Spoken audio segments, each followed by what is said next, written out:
What's going on, guys? So every couple of months, you'll see somebody on the internet come to the brilliant conclusion that if Bruce Wayne just dumped all of his money into Gotham City's infrastructure, well then there would be no need for Batman to exist, because all Batman does is beat up mentally ill poor people, preventing real, much-needed change from happening in the city. Honestly, that was a funny joke when I heard it the first time, but that's just it. It's a joke. Not a valid argument against the character of Batman. It's just a joke. Because when people who... Okay, how do I say this without sounding like a piece of shit? When people who, in my experience, want the world to see them as being smarter than they actually might be, try to use this position as a sound reason as to why Batman is the worst superhero ever, it's hard not to give them the side eye, because this is a very easy argument to pull apart. Okay, so first of all, if we're going to go down this rabbit hole with any real sense of sincerity, we're going to have to address how and why Bruce Wayne became Batman, which I'm pretty sure we're all familiar with by now. Bruce Wayne and his parents are leaving the movie theater, they're stopped by a mugger, something goes horribly wrong, and all of a sudden Thomas and Martha Wayne become the subject of a rap lyric. Bruce Wayne grows up and dedicates his entire life to fighting crime. He travels the world, learns martial arts, learns all that he can about science and technology, learns how to become the world's greatest detective, and then he comes home and dresses up like an urban commando with a fetish for Halloween. Simple, right? I mean, kinda, not really. So, for those of you who might not be aware, Batman is a comic book character. And there's this comic book, really two comic books, called Batman Year One and Batman The Long Halloween. And they detail Batman's first 2 to 3 years in Gotham. In it, we get a real solid look at why Bruce becomes Batman. The man is richer than God. He has a genius-level IQ. So why on earth would he choose to be Batman? Well, with Year One, we get a little insight into the status quo of Gotham City, and it's very evident that this is a mob-run city. Almost all of Gotham City's infrastructure is built off the back of organized crime. That means there's legitimate business ventures that are done in the city's name, tied up with a lot of illegitimate business ventures that are also done in the city's name.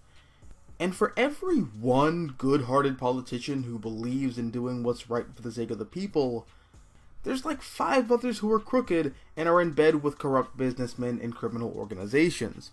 And when Bruce first ventured out into Gotham with a disguise, it wasn't as Batman.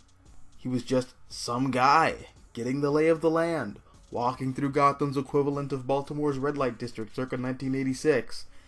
And after getting stabbed by a prepubescent hooker, and then later shot by a trigger-happy cop, he kind of has this eureka moment where he realizes that he can't waste time focusing on the symptoms of Gotham's problems. Crime and corruption is like a cancer. It's festering in Gotham's veins, and it needs to be flushed out of the city's system. And the best way to do that is by using slightly more than dramatic means to get to the root of the problem. And in the same way that Don Diego de la Vega used Zorro as a tool to drive out the Spanish occupation from Mexico, Bruce was going to use Batman as a tool to destabilize the mob and cripple crime families like the Maronis, the Cobblepots, and the Falcones. Which, by the way, yes, it's pronounced Falcone. I think the Falcone thing stuck around because Batman Begins, but I mean, everybody in that movie is British, so they pronounce things wrong. And for a while, what Bruce was doing was working. These crime families were really starting to feel the pinch that Batman was putting them under with the help of allies like Captain James Gordon and District Attorney Harvey Dent. Little by little, corrupt cops were being weeded out. Dirty politicians were being exposed. Corporate tycoons who conducted their businesses illegally were being caught red-handed and arrested. All thanks to this crazy billionaire with some serious childhood trauma and an unhealthy absence of the ability to understand that he lacks control over death as a construct. Batman was Bruce Wayne's unconventional solution to a problem that could not be solved conventionally. But because of this, the criminals of Gotham started using unconventional solutions of their own. They started enlisting serial killers and domestic terrorists in the hopes that they could be used as mercenaries to throw at their Batman problem. And modern problems require modern solutions. Except this didn't work out the way that they intended. Apparently, it's hard to keep a leash on a jetpack flying arsonist with a fetish for setting people on fire. Apparently, it's not that easy to control a woman who can manipulate plant life and has delusions of being the physical personification of Mother Nature and thinks that the only solution to the world's problems is if she turned everybody on the planet into a tree. Captain Planet, motherfucker. And who could have possibly imagined that allowing a psychopath dressed up like a clown to run rampant through the city in hopes that it would keep Batman preoccupied while white-collar criminals can go about their business as per usual would have long-lasting negative ramifications for everybody involved. Now, one could make the argument that the old-school criminals of Gotham, in their lack of foresight, broke open the gates of hell and dragged the city into oblivion, but one could also make the argument that Bruce Wayne opened Pandora's box by running around the city like one of those French parkour YouTubers while dressed up like a fucking demon. Either way, the stage is set. This is how Gotham City wound up becoming Gotham City. So my question now to all of those geniuses who think that simply throwing money at the problem would fix everything, what is the financially, fiscally ethical solution for dealing with the Riddler, or Bane, or Calendar Man, or the Court of the Owls, or any of these other serial killers and international criminals and aristocratic death cults that were already a threat to Gotham City and the world as a whole? But more importantly, how does one tell an interesting and entertaining story about dealing with these threats with Bruce Wayne sitting in a boardroom planning a charity event, or building a new homeless shelter? Because, and I just want to make sure that we're all on the same page here, Batman is a fictional character. Gotham City isn't real. It's a fantasy land. People read comics to be entertained. People watch Batman movies to see Batman flatten police cruisers like a fucking pancake in a car chase.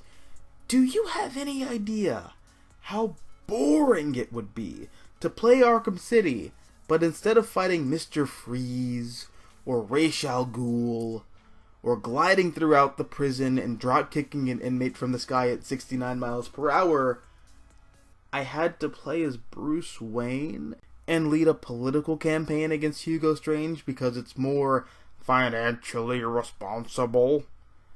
Guys, it's fiction! It's fiction! We're allowed to have fun in fiction. And that's my main counter-argument here. Sometimes things are just allowed to be cool and fun. Superman can't punch people through buildings because that's irresponsible and people work in those, but I don't care. Superman isn't real. Metropolis isn't real. I don't know what to tell you, man. I just think it looks really cool when Superman punches Darkseid across 5 city blocks and he hits every building along the way. In the real world, Tony Stark would be in court every day for the rest of his life for war crimes that he's implicated in because his technology gets stolen more often than my lunch money back in 5th grade. But nobody wants to see that shit. They want to see Iron Man go to China and fight a racist stereotype. Why? Because it's not real. And it's kind of fucking cool. That's why. But, going back to the little game that we were playing earlier, theoretically, hypothetically, how would you fix Gotham without being Batman? Since, being Batman is so irresponsible. Also, keep in mind that the Wayne Foundation is a charity organization in the comics that also shows up in several Batman TV shows and movies, and is often insinuated at being the one thing keeping Gotham City from sinking into financial oblivion. So, there's that. Let me know down below in the comment section. Also, if you like this video, hit the like button, share, support the channel, and if you want to see more content like this, all you have to do is subscribe. I'm the Mystical Green Beanie. Thank you for watching, and as always, until next time, adios nachos, adios. Charged up.